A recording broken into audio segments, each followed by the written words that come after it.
자, 실전 모의고사 4회차 중요 기출지문 이렇게 또 확인해 보겠습니다. 자, 1번은 계약 당사자의 자유의사에 의하여 불가항력으로 인한 손해를 계약 당사자 일방만 부담하기로 특약을 했어요. 이거 반사의 질서인가요? 아니죠. 최근에 출제가 된 지문입니다. 불가항력으로 인한 손해를 일방만 부담하기로 했다 하더라도 누구의 간섭도 받지 않고 자유로운 의사에 의해서 했기 때문에 반사의 질서가 아니다라는 게 판례입니다. 2번 차고와 관련해서 보세요.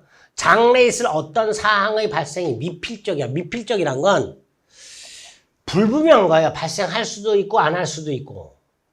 근데 발생할 것 같아.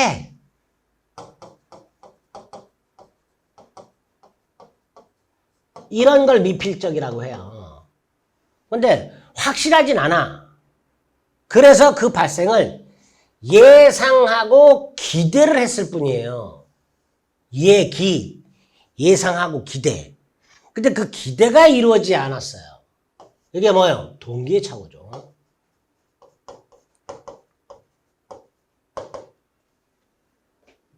예를 들어서 밀양에 공항이 들어선다 그래. 소문이 돌았어. 들어설지 안 들어설지 불분명해. 근데 나는 들어설 거다라고 예상하고 기대를 했어. 그리고 땅을 샀어. 근데 안 들어서. 이게 뭐예요? 동기의 착오죠. 동기의 착오니까 이걸 착오로 볼 수는 없다. 이렇게 되겠죠. 표현이 좀 어려워요.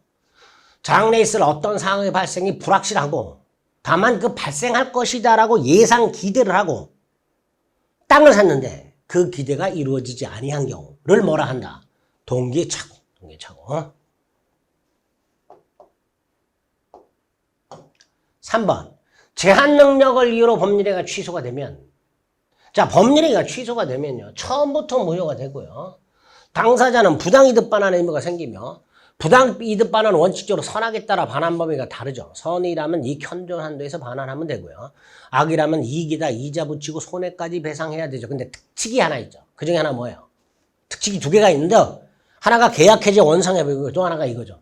제한 능력을 이유로 취소했을 때 제한 능력자는 상대방 말고 제한 능력자는 선악을 묻지 않고 현존의 이익만 상환하면 되죠.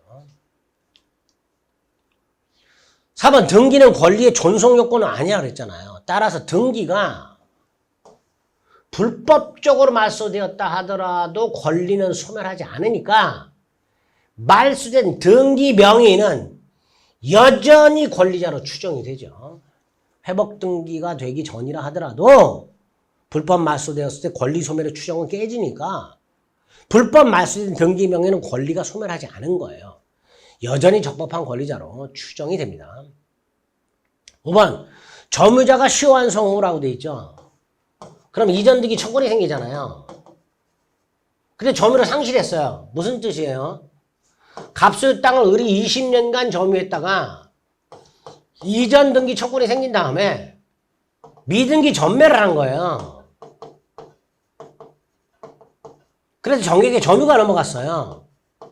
그래서 을이 점유를 상실했어. 이때 을은 시효이익, 요 시효이익이 뭐예요? 이전등기 청구권의 포기가 아니라면 그 이전등기 청구는 즉시 소멸하는 게 아니라 그때부터 10년의 소멸시효가 걸린다. 이게 판례죠. 즉시 소멸하는 게 아니라 그때부터 10년의 소멸시효가 걸립니다. 6번 전세권에서 아주 잘 나오죠. 전세권은 물권이다 잊지 마세요. 따라서 전세권이 성립하는 목적물 소유자가 바뀌면 신소유자가 설정자 지위 및 전세금 반환의 의무를 그대로 승계하기 때문에 구소유자는 전세금 반환의 의무를 면한다. 그랬죠? 7번 저당권의 효력은 부합물 종물에도 미치고 종된 권리에 확정이 되죠. 그래서 두 가지. 건물에 설정된 저당권의 효력은 건물 소유를 목적으로 하는 지상권 임차권에도 미친다. 또 하나 전유 부분에 설정된 저당권의 효력은 어디에도 미친다. 대지 사용권에도 미친다. 따라서 전유 부분을 경락받은 사람은 모두 취득한다. 대지 사용권도 취득한다.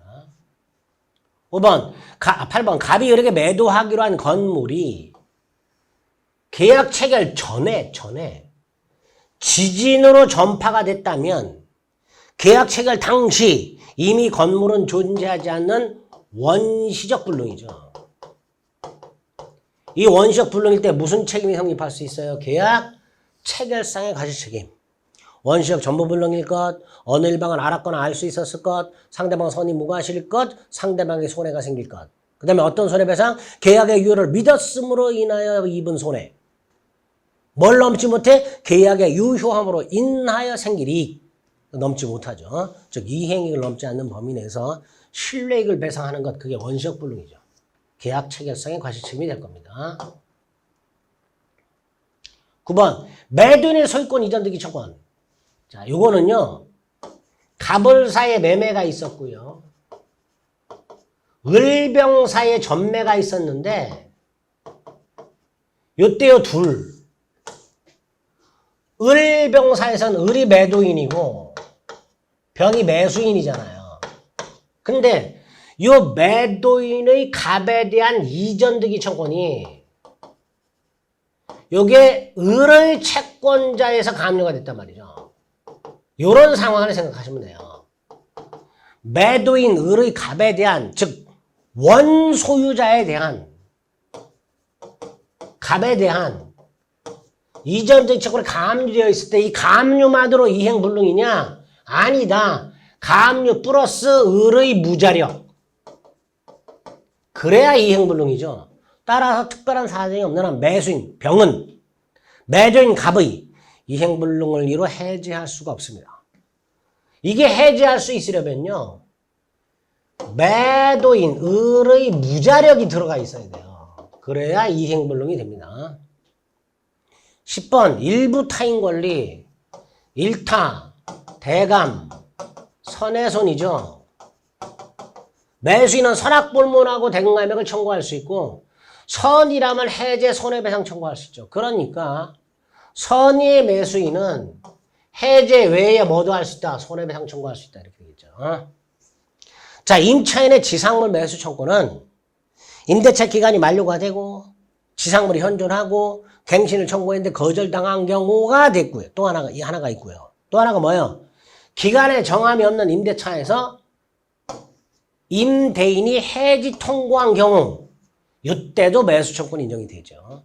특히 이 경우에는 갱신 청구할 필요 없이 매수 청구할 수 있죠. 12번 집합건물 공용부분 변경 몇 분의 몇? 3분의 2. 그죠? 다만 권리 변동 있는 변경 이거는 5분의 4 찬성이 필요하죠. 집합건물 공용부분에 관한 변경 3분의 2 이게 원칙. 단 구분소유권이나 대지사용권의 권리 변동이 있는 변경 이거는 몇 분의 몇?